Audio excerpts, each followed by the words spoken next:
Assalamualaikum warahmatullahi wabarakatuh. Saya Nurmalinda Rayo, NPM 2108 260119. Baik, saya akan mempresentasikan mindmap saya tentang retardasi mental di Brock Growth and Development.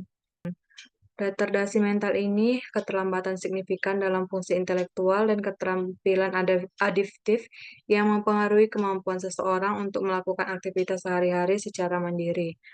Lalu ada etiologinya, ada karena faktor genetik, dia itu ada sindrom genetik, contohnya itu Down syndrome dan Fragile X syndrome. Lalu ada faktor prenatal, dia infeksi selama kehamilan, itu dia ada infeksi rubella atau toxoplasmosis. Lalu ada paparan zat berbahaya, misalnya itu ada alkohol sama narkoba, kemudian ada faktor postnatalnya, dia trauma otak, atau infeksi penyakit neurologis. Lalu ada faktor perinatal, dia itu aspeksia saat lahir, lalu dia prematur atau berat badan lahirnya itu rendah. Kemudian untuk keluhannya sendiri, nanti dia terjadi pada anak-anak dengan gangguan sosial dan kognitif, dia itu ada gangguan fungsi kognitifnya, lalu ada gangguan adiktif, dia itu gangguan saat belajar dan gangguan sosial. Lalu dia retardasi mental ini terjadi sebelum usia 18 tahun. Nah, adapun tanda dan gejalanya sendiri itu dia ada keterbatasan dalam kemampuan memecahkan masalah dan berpikir abstrak. Kemudian dia kesulitan dalam belajar, keterampilan baru dan memahami konsep dasar.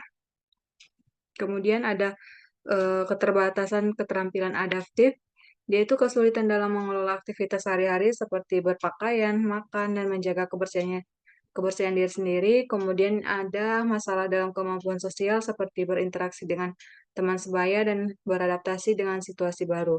Kemudian ada perkembangan bahasa.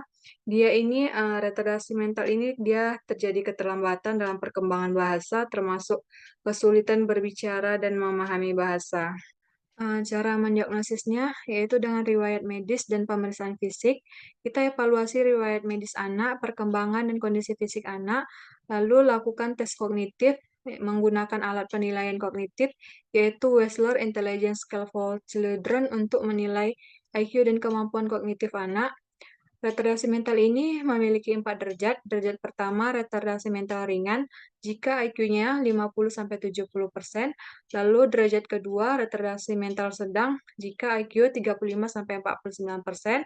Lalu derajat ketiga, retardasi mental berat jika IQ 20-34%. Lalu derajat keempat, retardasi mental sangat berat jika IQ-nya kurang dari 20%.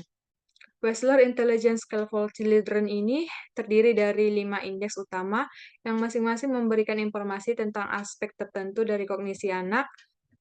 Yang pertama ada Verbal Comprehension Index atau FCI, menilai kemampuan memahami, menggunakan, dan berpikir dengan kata-kata.